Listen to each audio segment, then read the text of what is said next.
Bismillahirrahmanirrahim. Assalamualaikum warahmatullahi wabarakatuh. Jumpa lagi bersama saya Muhammad Husin di Sumsel Pertuar PS Sriwijaya Bos. Dan hari ini kami akan mencoba untuk membahas topik yang lebih hangat dan lagi heboh, wabil khususnya di Kabupaten Muara Enim. Bincang kita pagi hari ini bicara soal suhu panas menjelang pemilihan Wakil Bupati Muara Enim. Pemirsa, kita ketahui bersama bahwa pemilihan Wakil Bupati Muara Enim ini begitu kencang dan begitu panas, bahkan polarisasi masyarakat Muara Enim sudah mulai terbentuk ini. Dan hari ini berbincang kepada kita Ibu Dwi Windati Sarjana Hukum MHum, beliau Ketua Panitia Pemilihan Wakil Bupati Muara Enim. Kita sapa beliau. Assalamualaikum Ibu. Waalaikumsalam warahmatullahi wabarakatuh. Waalaikumsalam. Ibu, walaupun kondisi Muara ini hari ini mungkin panas, tapi saya melihat Ibu masih tenang gitu, tetap senyum gitu. Alhamdulillah, syukur. Syukur. Ibu, gimana ceritanya ini, Bu? Soal rencana.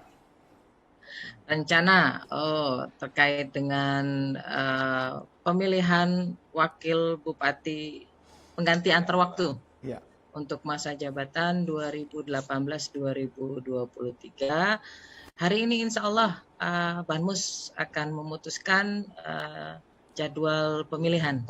Ya. Jadi kegiatan Panlih, kemarin kita sudah verifikasi, baik verifikasi pendidikan, verifikasi dukungan partai politik, ya, kemudian semua dokumen pendukung sudah kita verifikasi semua. Kita sudah serahkan kepada Ketua DPRD dan hari ini Ketua DPRD mengagendakan Banmus untuk penjadwalan pemilihan. Artinya pemilihan ini tetap jadi nih, Bu? Insya Allah. Pemilihan tersebut nanti kita dengarkan apa hasil keputusan Banmus hari ini, kapan pemilihan itu akan dilaksanakan. Karena kan tatip sudah ada, ya. Panlih sudah terbentuk, Panlih sudah bekerja sesuai dengan tatip, seperti itu.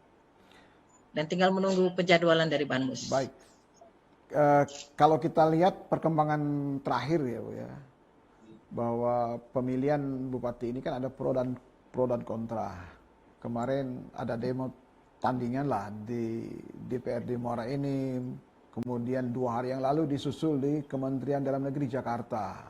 Mereka minta diadakan pembatalan. Kira-kira kayaknya ada pertentangan Ibu ya, di antara keinginan partai politik pengusung sebagai masyarakat dan beberapa elemen masyarakat lain di Muara Enim, bahkan sampai ke Jakarta. Nah, ini Ibu menyikapi perbedaan ini seperti apa?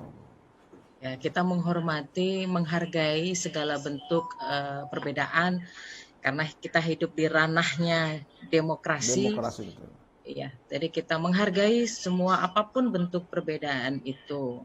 Tetapi kita tetap berpegang bahwa semuanya tetap harus di koridor aturan. Iya. Yang menariknya gini, Bu. Kemarin ada beberapa statement dari penjabat bupati, penjabat sekda, kalau salah, bahwa pemerintah daerah tidak punya anggaran untuk untuk menyelenggarakan Pilwabub. Sementara ketua DPR, kita bisa susun anggaran. Nah, ini kan ada kontradiktif. Satu sisi eksekutif bilang tidak ada duit dan harus dianggarkan lagi dan menjadi kewenangan gubernur. Kemudian DPR juga mengatakan, kita bisa anggarkan. Emang berapa sih Bu dana yang dibutuhkan untuk sekedar memilih ini, Bu?